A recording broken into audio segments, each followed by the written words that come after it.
ഇതൊന്ന് നോക്കിയേ, മൊത്തം മൊത്തം പുകഞ്ഞ് കരിഞ്ഞ് എങ്ങനെ കിടക്കുന്ന നോക്കും.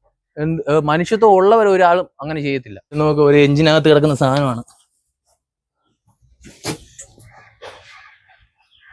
തരിയായിട്ടാണ് കിടക്കുന്നത്. ഒരു എഞ്ചിനകത്ത് ഇത് കിടന്നു കഴിഞ്ഞാൽ ഇത് പിസ്റ്റണിനകത്ത് കയറി ഇടപെട്ട് മൊത്തത്തിൽ എഞ്ചിൻ സ്റ്റക്ക് ആവുകയാണ് ചെയ്യുന്നത്. ശമ്പളം തന്നെ മിക്ക ദിവസങ്ങളിൽ കിട്ടാറില്ല. 2 ദിവസം 3 ദിവസം ഓടിയിരിക്കുമ്പോഴാണ് നമ്മൾ ഡീസൽ തന്നെ പമ്പിൽ കടപിടിച്ച പൈസ കൊടുക്കുന്നത്. ഞങ്ങൾ വണ്ടിയായിട്ട് ജീവിക്കുന്ന 3 പേരാണ്.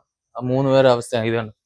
ഇങ്ങനെ കിടക്കുന്ന വണ്ടിയിൽ നിന്ന് ഞങ്ങൾക്ക് എന്തുവാണ് ഇനി കിട്ടുന്നത്? രാവിലെ നിന്ന് വെളുപ്പാങ്കാലത്ത് ഇറങ്ങി പാതിരാത്രി വരെ എന്ന് ജോലിയാണ് ഞങ്ങളുടെ ഒരു വരുമാന മാർഗമാണ്. ഇത് രാത്രിയിൽ ആരോ നമുക്കിട്ട് പണിയാൻ വേണ്ടിയിട്ട് തന്നെ ഉള്ള പരിപാടിയാണ്. ഉപ്പ് വാരിയിട്ടേക്കണം. ഉപ്പോ കല്ലോ ഒക്കെ വാരിയിട്ടിട്ട് എഞ്ചിൻ സ്റ്റക്കായതാണ്. നീ ഇത് പണിതെടുക്കാൻ തന്നെ ഒരുപാട് രൂപ. ഇതിനകത്ത് അതിന് മാത്രം വരുമാനം നമുക്ക് കിട്ടുന്നില്ല. നമുക്ക് ഒന്നാമത് നഷ്ടത്തിലാണ് ഓടുന്നത്. നമ്മളൊരു പ്രാദേശിക ഏരിയയിലേക്ക് ഒരു സർവീസ് നടത്തുക എന്നൊരു ഇതേ ഉള്ളൂ. അവിടെ സമാന്തര സർവീസ് ഓൾറെഡി ഉണ്ടായി. അതുമായിട്ട് പല വിഷയങ്ങളും ഉണ്ടായിട്ടുണ്ട്. പക്ഷെ ഈ നടപടി എടുക്കുന്നില്ല. പല രീതിയിലും പല കേസുകളും നമ്മൾ കൊടുത്തിട്ടുണ്ട്. അതിനെല്ലാം വാണിംഗ് കൊടുത്ത് വിടുന്നതല്ലാതെ ആരും ഒരു ആക്ഷൻ എടുക്കുന്നില്ല. ഇപ്പൊ ഇത്രയൊക്കെ നടന്നിട്ടും ആർക്കും ഒരു ഇതില്ല. ഓരോ പണിതാണ്. നമ്മൾ രാവിലെ വന്ന് സാധാ എന്നത്തെ മുൻപ് ഓയിൽ കേജ് എടുത്ത് നോക്കാൻ, ഓയിൽ കുറവുണ്ടോ അറിയാൻ നോക്കാൻ വേണ്ടി നോക്കിയപ്പോൾ അതിനകത്ത് വെള്ളപ്പൊടി തരി കൊണ്ട് എന്തോ കുഴപ്പമുണ്ടായിരുന്നു. അന്ന് താമസിച്ച് വന്നതുകൊണ്ടും മഴയായിരുന്നതുകൊണ്ട് ഞങ്ങൾ ലേറ്റ് ആയിട്ടാണ് വന്നത്. അന്ന് ഞങ്ങളത് കാര്യമാക്കിയില്ല. വേസ്റ്റ് എടുത്ത് മൊത്തത്തിൽ തുടച്ച് ക്ലീൻ ചെയ്ത് കുറവുള്ള ഓയിൽ ഒഴിച്ച് നമ്മൾ ഓടുമായിരുന്നു. പക്ഷെ ഓടി തുടങ്ങി കഴിഞ്ഞപ്പോഴത്തൊട്ട് വണ്ടിക്കകത്ത് വെള്ളക്കടലെ കട്ട പുകയാണ് ചാടിക്കൊണ്ടത്. പൊട്ട പുകയും അതേപോലെ ടെമ്പറേച്ചർ കൂടുകയാണ്. പല തവണ ഓവർ ഹീറ്റ് ആയിട്ട് നമ്മൾ റേഡിയേറ്ററിൽ വെള്ളം ഒഴിച്ചാണ് ഓടിയത്. അന്നൊരു എന്താ കാര്യം മനസ്സിലായി. ഉച്ചയ്ക്ക് ഇവിടെ വന്ന് ചെക്ക് ചെയ്തപ്പോഴും എന്താ മിസ്റ്റേക്ക് ഒന്നും മനസ്സിലായില്ല. ഉച്ച കഴിഞ്ഞ് ഓടിയപ്പോൾ അത് ശക്തമായ ഇത് പുകയും വന്നു തുടങ്ങി. അതിനുശേഷം ഞങ്ങൾ ഓടി വരുന്ന വഴിക്ക് വണ്ടി സ്റ്റക്ക് ആകുമായിരുന്നു. പിന്നെ വണ്ടി സ്റ്റാർട്ട് ആയില്ല. പിന്നെ നല്ല പോങ്ക് തണുത്തതിന് ശേഷം മാത്രം ഒരു വിധത്തിൽ ഉരുട്ടിക്കൊണ്ട് വർക്ക്ഷോപ്പിലിട്ട് ഇത് അഴിച്ച് നോക്കിയപ്പോഴാണ് സംഭവം മനസ്സിലായത്. എഞ്ചിൻ മൊത്തം പോയി, പകുതിയോളം പോയി. ഗിയർ ബോക്സ് ഒഴിച്ച് ബാക്കി എല്ലാം പണിയാണ്. ഇതിനി മൊത്തവും പണിത് വരുമ്പോഴത്തേക്ക് ഒരു 50-70 രൂപ അടുപ്പിച്ചോളം ആവും. നമ്മുടെ ശരാശരി ഒരു വണ്ടി ഓടിക്കഴിഞ്ഞാൽ നമുക്ക് ശമ്പളം തന്നെ മിക്ക ദിവസങ്ങളിൽ കിട്ടാറില്ല. 2 ദിവസം 3 ദിവസം ഓടിയിരിക്കുമ്പോഴാണ് നമ്മൾ ഡീസൽ തന്നെ പമ്പിൽ കടപിടിച്ച പൈസ കൊടുക്കുന്നത്. അതിന് മാത്രമേ ഇതിനകത്ത് ഓടി കിട്ടുന്നുള്ളൂ. നമ്മൾ അവിടെയുള്ള ഗ്രാമപ്രദേശത്തിൽ ഓടുന്ന വണ്ടിയാണ്. അവിടത്തേക്ക് വിദ്യാർത്ഥികൾക്ക് പോകാൻ അലുമുക്ക് പുന്നല റൂട്ടിൽ ഈ ഒരു ബസ് മാത്രമേ ഉള്ളൂ ആശ്രയം. അങ്ങോട്ട് വേറൊരു ബസ് KSRTCയും ഇല്ല, പ്രൈവറ്റും ഇല്ല. ഈ ഒരു ബസ് മാത്രമേ ഉള്ളൂ. ആ പിള്ളേരെ കൺസെഷൻ റേറ്റ് കൊണ്ടുപോകാൻ വേണ്ടി ഞങ്ങൾ സമയം തെറ്റിയൊന്ന് ഓടിയതിന്റെ പേരിലാണ് ഇത്രയും ഞങ്ങൾക്ക് പണി തന്നത്. ഇതൊന്ന് നോക്കിയേ, മൊത്തം പുകഞ്ഞ് കരിഞ്ഞ് എങ്ങനെ കിടക്കുന്ന നോക്കും. ഇത് നോക്ക്, ഒരു എഞ്ചിനകത്ത് കിടക്കുന്ന സാധനമാണ്. തരിയായിട്ടാണ് കിടക്കുന്നത്. ഒരു എഞ്ചിനകത്ത് ഇത് കിടന്നു കഴിഞ്ഞാൽ ഇത് പിസ്റ്റണിനകത്ത് കയറി ഇടപെട്ട് മൊത്തത്തിൽ എഞ്ചിൻ സ്റ്റക്ക് ആവുകയാണ് ചെയ്യുന്നത്. ഞങ്ങൾ എന്ത് തെറ്റാ ചെയ്തത്? സമാന്തര സർവീസുകാർക്ക് പിള്ളേരെ എടുത്തുകൊണ്ടിരിക്കുന്നു. 35 രൂപ 40 രൂപ വരെ അവർ വാങ്ങിക്കുന്നുണ്ട്. നമ്മൾ കൺസെഷൻ റേറ്റ് ആ പിള്ളേരെ കൊണ്ടുപോകുന്നു. ആദ്യം ഒരു തവണ കൊണ്ടുപോയി, രണ്ടാമത് വണ്ടി അവർ തടഞ്ഞു, മൂന്നാമത് വണ്ടിയിലെ വിദ്യാർത്ഥികളും ടീച്ചേഴ്സും അവിടുത്തെ നാട്ടുകാരും സഹകരിച്ച് ഞങ്ങൾ പിന്നെയും കൊണ്ടുപോയി. അതിൽ തുടർന്ന് കിട്ടിയ പണിയാണിത്. ഇത് സമാന്തര സർവീസിൽ നടത്തുന്ന ഓട്ടോ ടാക്സി ഡ്രൈവേഴ്സ് ഒരു ഓട്ടോയ്ക്കകത്ത് മാക്സിമം 4 പേര് പോകേണ്ട ഒരു പാസഞ്ചർ വണ്ടിയിൽ 12 പേര് 13 പേരെയും കൊണ്ടാണ് പോകുന്നത് പിള്ളേര്.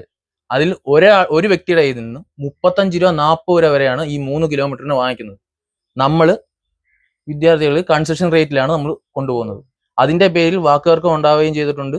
ഞങ്ങളുടെ വണ്ടി ഒരു ദിവസം തടയുകയും ചെയ്തു. അന്ന് തന്നെ വിദ്യാർത്ഥികളും ടീച്ചേഴ്സും PTA അംഗങ്ങളും നാട്ടുകാരും എല്ലാം കൂടെ ചേർന്ന് വിഷയം ഉണ്ടാക്കിയതിന്റെ പേരിലാണ് അന്ന് ഞങ്ങൾ ഓടാൻ സമ്മതിച്ചത്. അതിനുശേഷം നമുക്ക് കിട്ടിയ പണി ഇങ്ങനെയാണ് വന്നിരുന്നത്. ഇതേപോലെ തന്നെ സമാന്തര സർവീസ് ബസ്സിന്റെ ഫ്രണ്ടിൽ സമാന്തര സർവീസ് നടത്തിയ സമയത്ത് ഞാൻ അതിനുമായിട്ട് വാക്കുതർക്കം ഉണ്ടാവുകയും അതിൽ വെളിയിൽ കിടന്ന കല്ലെടുത്തിട്ട് എന്റെ തോളിലിടിച്ച് അതിന് പരിക്കേൽക്കുകയും ചെയ്തിട്ടുണ്ട്. അതിന്റെ പേരിൽ പത്തനാപുരം CAക്കെതിരെ കംപ്ലൈന്റ് കൊടുത്ത് അവിടെ വിളിച്ചു, ആ ഓട്ടോ ഡ്രൈവറെ വിളിച്ച് വാൺ ചെയ്ത് വിട്ടിട്ടുണ്ട്.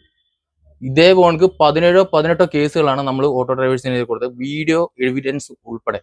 അന്നേരവും നമ്മൾ കൊടുക്കുന്ന പരാതികൾക്ക് വാണിംഗ് മാത്രമേ ഉള്ളൂ, അല്ലാതെ വേറെ ഒന്നും വരുന്നില്ല. നമ്മൾ എന്ത് തെറ്റ് ചെയ്തിട്ടാണ്? നമ്മൾ ജീവിക്കാൻ വേണ്ടിയിട്ടാണ് ഇതുകൊണ്ട് നടക്കുന്നത്. ഒരു ദിവസം അവര് ഈ ഓട്ടോ ഓടുന്നതിൽ അവർക്ക് തന്നെ 10,000, 1000, 1500 ഒക്കെ ഡെയിലി മിച്ചം കിട്ടും ഫുള്ളും കഴിഞ്ഞിട്ട്. നമ്മൾ ഒരു ദിവസം രാവിലെ തൊട്ട് വൈകുന്നേരം കിടന്ന് ഈ വണ്ടിയിൽ അല്ലെങ്കിൽ ഏതൊരു പ്രൈവറ്റ് ബസ്സാണെങ്കിലും അതിൽ കിടന്ന് ഓടുമ്പോൾ നമുക്കൊരു ദിവസം സാലറി കിട്ടുന്നത് 400 രൂപ, 500 രൂപ, അല്ലെങ്കിൽ മാക്സിമം ഒരു 800 രൂപയാണ്. അതാണ് നമുക്കുള്ള വരുമാനം. നമുക്ക് കളക്ഷൻ ബേസ് ആണ്. ഇതിനകത്ത് നമുക്ക് 10 പേര് കയറിയാൽ മാത്രമേ ഉള്ളൂ നമുക്ക് എന്തെങ്കിലും കിട്ടുക, നമ്മുടെ ഓണർക്ക് എന്തെങ്കിലും കിട്ടുക. പുന്നല അലിമുക്ക് ഓടാൻ വേണ്ടി ഈ ഒരു വൈഷ്ണവം മാത്രമേ ഉള്ളൂ. ഒരു വണ്ടി ഉണ്ടായിരുന്നു, ഉപാസന എന്ന് പറഞ്ഞ വണ്ടി. അത് ഇതേപോലെ ട്രിപ്പടി കാരണം അവർ നിർത്തിപ്പോയി, സറണ്ടർ ചെയ്ത് നിർത്തിപ്പോയതാണ്. ഇപ്പൊ ഈ ഒരു വണ്ടി മാത്രമേ നിലവിൽ ഓടുന്നു. ഇപ്പോഴത്തെ അവസ്ഥ ഇപ്പൊ അവിടെ ബസ്സില്ല. പിള്ളേർ 35 രൂപ 40 രൂപ 45 ഒക്കെ കൊടുത്തത് ഓട്ടോയെ ആശ്രയിക്കുകയാണ്. ഓട്ടോക്കാരാണ് കൊണ്ടുപോകുന്നത്. അതിൽ സമാന്തര സർവീസ് നടത്തുന്നവർ ഇങ്ങനെയുള്ള പണി ചെയ്യരുത്. കാരണം എന്ന് പറഞ്ഞാൽ ഇതൊരാളുടെ 2-3 പേരുടെ ജീവിതമാണ് ദിവസവും. ഞാൻ മനസ്സിലാക്കുന്നത് പുന്നല അലിമുക്ക് അല്ലെ പത്തനാപുരം അലിമുക്ക് ഓടുന്ന ഓട്ടോറിക്ഷക്കാരൊക്കെ 3500 രൂപ 4000 രൂപ നീക്ക് ബാക്കി ഒരു ദിവസം ഉള്ളത്. പല പ്രാവശ്യം ഞാൻ MBമാരോടും ജോയിന്റ് RTമാരോടും RTയോടും പോലീസിനോടൊക്കെ മന്ത്രിയോട് ഉൾപ്പെടെ പരാതി കൊടുത്തിട്ടുണ്ട്. മന്ത്രി പത്തനാപുരത്ത് നടത്തിയ ജനകീയ സദസ്സിൽ അതിന് വിഷയം അവതരിപ്പിച്ചിരുന്നു. അപ്പോൾ അദ്ദേഹം ആ ഭാഗത്തുള്ള സമാന്തര സർവീസ് നിർത്തി തരാമെന്ന് പറഞ്ഞു. ഞാൻ അദ്ദേഹത്തെ അതിനുശേഷവും കണ്ടു. അന്നേരം അദ്ദേഹം KSRTC ഞാനുമായിട്ടുള്ള പ്രശ്നം ഉണ്ടാവരുമെന്ന് പറഞ്ഞു. അദ്ദേഹത്തിൻ്റെ ഭാഗത്തുനിന്ന് അങ്ങനെ ഒരു എനിക്ക് അനുകൂലമാകുന്ന ഒരു സമീപനമാണ് അന്നേരം വാക്കാലം ഉണ്ടായത്. പക്ഷേ ഇവർ പിറ്റേ ദിവസവും ആർക്ക് പരാതി കൊടുത്താലും ഇതൊക്കെ തന്നെയാണ് ഈ ഓട്ടോറിക്ഷക്കാർ ചെയ്തുകൊണ്ടിരിക്കുന്നത്. ഒരു നടപടിയില്ല. ഒരു വണ്ടിക്ക് ഒരു ബസ്സിന് ഒരു ദിവസം ഒരു സീറ്റിന് 230-400-230 രൂപയോളം ടാക്സ് വരും. പക്ഷേ ഒരു ഓട്ടോയ്ക്ക് 3 പേരെ കൊണ്ടുവന്ന ഓട്ടോറിക്ഷയ്ക്ക് 1 രൂപയെ ടാക്സ് ഉള്ളൂ. മന്ത്രി നേരിട്ട് കണ്ട് പറഞ്ഞാണ്. വേണ്ടി അദ്ദേഹം MBയുടെ പറഞ്ഞു എന്നാണ് എന്നോട് പറഞ്ഞത്. പക്ഷെ MBയുടെ ഭാഗത്തുനിന്ന് യാതൊരു നടപടിയും ഇതുവരെ കണ്ടിട്ടില്ല. ഇപ്പൊ ഇത്രായിരം രൂപ മുടക്കി ഈ വണ്ടി ഇനി പണിത് ഇറക്കിയിട്ട് ഇത് ഇനി നേരത്തിലോട്ട് ഇറങ്ങുമ്പോൾ ഇതിന്റെ അപ്പുറമായിരിക്കും ഇനി ഞങ്ങൾ കാണാൻ കിടക്കുന്നത്. ഒന്നാമതേ അവിടെ ഗുണ്ടായസം രീതിയാണ്. ഞാൻ ആ നാട്ടുകാരൻ തന്നെയാണ്, പത്തനാപുരത്തുള്ള തന്നെയാണ്. അപ്പൊ ഇത് സംബന്ധിച്ച് ഇനി ഇതിനകത്ത് ഓടാൻ വിളിച്ചു കഴിഞ്ഞാൽ പോലും സ്റ്റാഫുകൾ വരാൻ പറ്റത്തില്ല എന്നൊരു ഇതിലേക്ക് മാറുകയാണ്. അപ്പൊ ഇപ്പം തന്നെ ഇതിനകത്ത് ഓടിക്കൊണ്ടിരുന്ന എത്രയോ പേര്, ഞാൻ വരുന്നതിന് മുമ്പ് എത്രയോ സ്റ്റാഫുകൾ ഓടി മാറിയതാണ്. കാരണം എല്ലാവരും ഭീഷണിയാണ്. അവിടെ ഇതേവരെ ഓടാൻ വന്നിട്ടുള്ള സ്വകാര്യ ബസ്സുകളാണേലും അവിടുത്തെ സ്റ്റാഫുകളാണേലും എല്ലാവരും പേടിച്ചിട്ടാണ് അവിടെ നിന്ന് തന്നെ മാറിപ്പോകുന്നത്. നമ്മളവിടെ നാട്ടുകാർ സ്ട്രോങ് ആയിട്ട് നമ്മുടെ അടുത്തേ പറയുന്നുള്ളൂ. എന്തെങ്കിലും ഒരു വിഷയം ഉണ്ടാകുമ്പോൾ ഈ നാട്ടുകാർക്ക് അതിനകത്ത് ഇടപെടുന്നതിന് ഒരു പരിധിയില്ല. ഇതിനു മുമ്പിട്ട് അവിടെ തന്നെ നാട്ടുകാരെല്ലാം കൂടെ ചേർന്ന് തന്നെ സമാന്തര സർവീസിൽ തടയ വരെ ഉണ്ടായി. സ്കൂൾ കുട്ടികളെ നമ്മൾ പരമാവധി കയറ്റിക്കൊണ്ടാണ് പോകുന്നത്. അത് വൈകിട്ടത്തെ ട്രിപ്പ് വന്ന് വണ്ടി കണ്ടു കഴിഞ്ഞാൽ, അല്ലെങ്കിൽ രാവിലെ 8:30 അലിമുക്കി നിൽക്കുന്ന ട്രിപ്പ് കണ്ടു കഴിഞ്ഞാൽ അത് മനസ്സിലാവും. വണ്ടി നിറയെ പിള്ളേരാണ്. മാക്സിമം 98-99 ഒരു 105 പിള്ളേരോളം കാണും. ടീച്ചേഴ്സ് ഉൾപ്പെടെ 105 പേര് കൂടുതൽ കാണും ഈ ഒരു വണ്ടിക്കകത്ത്. അത് സമാന്തര സർവീസ് ഈ വണ്ടി ഇല്ലാന്നുണ്ടെങ്കിൽ ഈ 105 പേർക്ക് 35 രൂപ 40 രൂപ ചാർജ് വെച്ചൊന്ന് കൂട്ടി നോക്ക്. ഒരു 3 ഓട്ടോ 4 ഓട്ടോക്കകത്ത് എത്ര രൂപ വരുമാനം അവർക്ക് കിട്ടുന്നത്? അല്ല, ആരെയും സഹായിക്കാൻ വേണ്ടിയിട്ടല്ലോ. അവരുടെ ജീവിത മാർഗത്തിന് വേണ്ടി ബാക്കിയുള്ളവരുടെ വയറ്റത്തടിക്കേണ്ട കാര്യമില്ലല്ലോ. നമ്മളവരെ ഈ കുട്ടികളെ കൊണ്ടുപോകാതിരിക്കുക. നമ്മളിപ്പോ ഒരു കുട്ടികളെ കൊണ്ടുപോകാതിരിക്കുക എന്ന് കഴിഞ്ഞാലും ഇവരൊക്കെ തന്നെ അന്നാണ് വണ്ടി കടന്നത്. പിള്ളേരെ കയറ്റുന്നില്ല എന്ന് ചോദിച്ചാൽ ഞങ്ങളെ നെഞ്ചത്തോട്ട് കയറാൻ വരുന്നത്. ഇപ്പം കൊണ്ടുപോയാലും തെറ്റ്, കൊണ്ടുപോയില്ലേലും തെറ്റ്. മനുഷ്യത്വം ഉള്ളവർ ഒരാളും അങ്ങനെ ചെയ്യത്തില്ല. ഒന്നുമില്ലെങ്കിൽ അവരും ഒരു വണ്ടി പ്രസ്ഥാനം കൊണ്ട് നടക്കുന്നതല്ലേ. അവരും ഒരു വണ്ടിപ്പണിക്കാരല്ലേ. ഞങ്ങൾ തല്ലാൻ വന്നിരിക്കുന്നു, വണ്ടി കൊണ്ട് വിലങ്ങിയിട്ടുണ്ട്, ഓടി വരുന്ന ബസ്സിന്റെ ഫ്രണ്ടിൽ ഓട്ടോ എടുത്ത് വെച്ച് ക്രോസ് ചെയ്തിട്ടുണ്ട്. നമ്മൾ വീഡിയോ റെക്കോർഡ് MVDക്ക് അയച്ചു കൊടുത്തിട്ടുണ്ട്, CAക്ക് കൊടുത്തിട്ടുണ്ട്, പല പരാതികൾ ഡയറക്റ്റ് എഴുതി കൊടുത്തിട്ടുണ്ട്. ഞങ്ങളെ മർദ്ദിച്ചതിന് ഞങ്ങൾ കേസ് കൊടുത്തിട്ടുണ്ട്. ഇതിനെല്ലാം വാണിങ്ങേ ഉള്ളൂ, എല്ലാത്തിനും വാണിങ്. ഇതിനിടയ്ക്ക് ഓട്ടോ സമാന്തര സർവീസ് ബസ്സിന്റെ ഫ്രണ്ടിൽ നടത്തുന്നതിന് അതിന്റെ ഫ്രണ്ടിൽ കയറി നിന്ന് എന്നെ ഇടിച്ചു തെറിപ്പിച്ച് പോയ അവസരം വരെ ഉണ്ട്. ഓട്ടോ എന്നെ ഇടിച്ചു തെറിപ്പിച്ചിട്ടുണ്ട്. അത് മലയാള മനോരമയ്ക്കകത്ത് മാതൃഭൂമിക്കകത്ത് എന്റെ ന്യൂസ് വരെ വന്നിട്ടുണ്ട്. എന്നെ ഇടിച്ചതും എന്റെ തല പോയി ഓട്ടോയുടെ ഗ്ലാസ്സിലടിച്ച് ഗ്ലാസ് പൊട്ടി. അതിന്റെ പേര് വണ്ടികൾ കുന്നലേക്കുള്ള സർവീസ് എല്ലാം നിർത്തി വെച്ച് ഉച്ചകഴിഞ്ഞ് അങ്ങനെയൊക്കെ വിഷയം ഉണ്ടായിട്ടുണ്ട്. എന്നിട്ടും ആർക്കും ഒരു ഇതുമില്ല. നമുക്കും ഈ കുടുംബവും ഫാമിലിയും എല്ലാം ഉള്ളതാണ്. നമ്മുടെ കൂടെ ഓടുന്നവർക്കാണെങ്കിലും ഫാമിലിയും കുട്ടികളും എല്ലാം ഉള്ളതാണ്. നമ്മളും ജീവിക്കാൻ വേണ്ടിയിട്ട് അതിനാണ് ഇതിനകത്ത് കിടക്കുന്നത്.